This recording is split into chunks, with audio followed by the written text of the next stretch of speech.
Happy New Year again and welcome back sa ating channel na before ay Kabagis Vlogs. Right now, we just changed it to Maseda TV and thank you so much sa tanan nga nagsuporta sa atong YouTube channel kay karon I can see na hinihinay na taog grow mo especially sa ato ang mga subscribers. So I'll find my way guys and do my best to upload more videos sa ato ang YouTube channel. And today, naay pangutana din and just have to answer this question. Related lang gihapon ni siya sa pagbuhi og mga fatteners. Na din hinga shout out sa imuha Julie Boy Catalunya or Julie Boy Catalunya 522. Tingnan din boss, sa finisher pwede po ba mag-mix ng feeds? Yes, ang atong answer na kay yes gyud kaayo, pwede ta mag-mix of feeds, especially sa ato ang grower feeds. The reason behind ang or ang logic ang anong mag-mix ta og feeds, correct me if I'm wrong, no? Kay once mag-grower og finisher na, these are the stages wherein ato ang mga baboy kusog na kayo og kaon. Ang konsumo nila sa feeds kay mo times 2 times 3 na compared sa starter o pre-starter. So ang ato ang buhaton is we made sure nga dili kay ta malugi sa feeds, and that's the reason why mag-mixing ta. So kung ang imuhang regular nga feeds is mahal, for example Bimig, no, kanang mga branded nga mga feeds like Ultra Pack, Pilmico, no, kanang mga I don't know sa ubang area ninyo. But ang dito sa Cebu, based sa akong area kay kanang Bimig, Pilmico o Ultra Pack mao gyud na ang pinakamahal dinhi.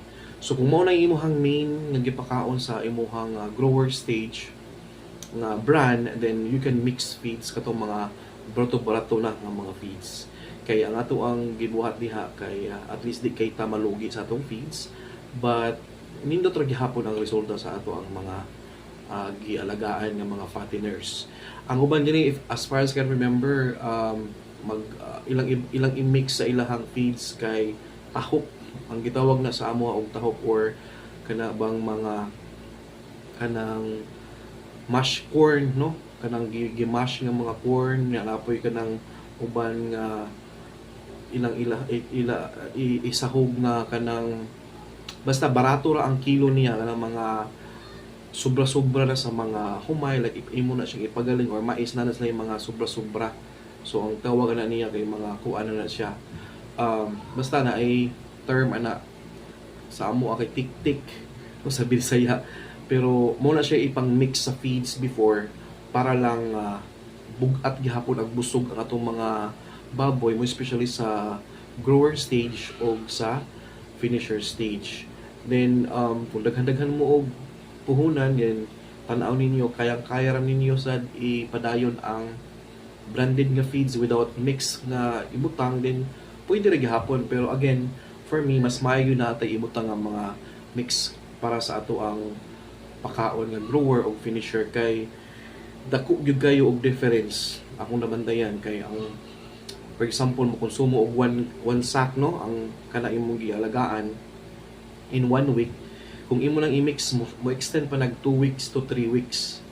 So mas dako-dako jud kag tipid, and then ang imuhang kana bang paghatag sa ilaha is almost the same ra ang result. Kay mabusog, bugat ra man gihapon og busog ang imuhang mga baboy. So I hope na answer na nato Julie Boy Catalunya 522 nga pwede ra yun siya mag-mix og feeds or i-mix nimo og tahok or kanang mash na corn or tik-tik among tawag ana, anything nga pwede nimo siya ma-mix. Ayaw lang ng lamaw kay based sa atong mga experience before, no, way back mga 90s or 80s, kanang naaga po siya feeds pero butangan nimo og lamaw like kanang mga kanang sobra-sobra nato nga mga kanang pagkaon, no, or mga anang panos na nga mga sudan imong i-mix ana. Actually mo work na before sa katong nga mga dugay pa nga mga 80s 90s ana or early 2000, pero karon kay ang ato among pagpakaon mo sa fatteners karon 2.5, 3 months ana pwede na gyud siya mabaligya. That's the reason why kanang dili na uso ang mix og mga lamaw or mga sobra-sobra mga pagkaon kay before 80s 90s ako na remember ana kay pwede ra gyud na 5 months 6 months before nila ibaligya ilang mga fatteners because of the reason nga di kayo dako og gasto kay miksa naman nila og taho pinla ilamaw na mga sobra-sobra nga pagkaon more na ila ipakaon. But karon man good if you are like raising pigs, especially mga 10 above ng mga fatteners, then mixan ni mo na lugi gyud kaayo kay karon pinaspasay naman yun at least 3 months may mo na lang ma-dispose kay once mag 3.5 to 4 months na sa imuha dugay nimo ma-dispose then dako na kagasto sa imong mga pakaon or sa imong feeds, and that's really not good nga practice where you are going to do that sa imong mga pakaon or imong gialagaan this time. So mao na siya akong nabantayan nga dili gid siya advisable, most especially sa karon nga mga panahon kay alkansi gyud kis tanan, no? So kana lang, and there's also akong i-add no nga kanang was magpakaon sa mga fatteners, most especially sa ato ang grower stage. Kay mao lagi na ang term yung pinaspasay na kung kaya na to mapakaon sila nga kanang ganing dili gani i-limit, ako lang ni siyang i-mention or i-add like ang uban man gud kay limitahan gyapon nato even if grower na, and then few weeks na lang mabaligya na nato sila, pero i-limit gyapon nato. It's because natay gi-follow nga sukod, no, we're following some sort of guidelines and then kana bang measurements sa ilang pakaon, most especially sa feeds atong gigamit na sila yung mga pakaon diha or feeding guide.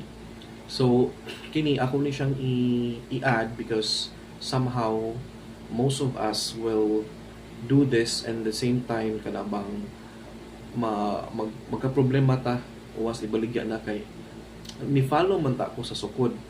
But for me, if sampo 5 ang pakaon nga mga fatteners and then I'm mixing feeds or kung nag-mix baka diha, and then I'm following the measurement no sa guidelines sa sukod sa pakaon, then nakita nako during that time nga katong sukod nga gihatag sa ato nga pakaon is di na enough sa ilaha. Like makita gyud nimo nga kuwangan na gyud, like kana bang after nimo nga mapakaon muhilak pa or mutanaw pa sa imo or mangayo pa, that's the sign nga imo na siya kana bang instinct ba nga or imuhang kana bang way of understanding it on your own nga pwede na gyud siya pakanon pa og additional or mag-add kagamay sa imong measurement nga naandan. So mao na siya kanabang wala sa uban mo, especially kung nagpaalaga kag mga fatteners and dili ikaw or imo lang gibaryan imuhang silingan baka diha or imuhang mga gipatrabaho magibaryan nimo no mga kaila or nagpasuhol something like that, dili na nila ma-sense or dili po na nila makitaan. So hopefully kani nga kuan kay ang main goal man gud nato ani nga we're mixing feeds, we're giving them more than sa gi-require nga guide sa pakaon is because we want to make sure nga was ibaligya na di talugi di ta alkansi.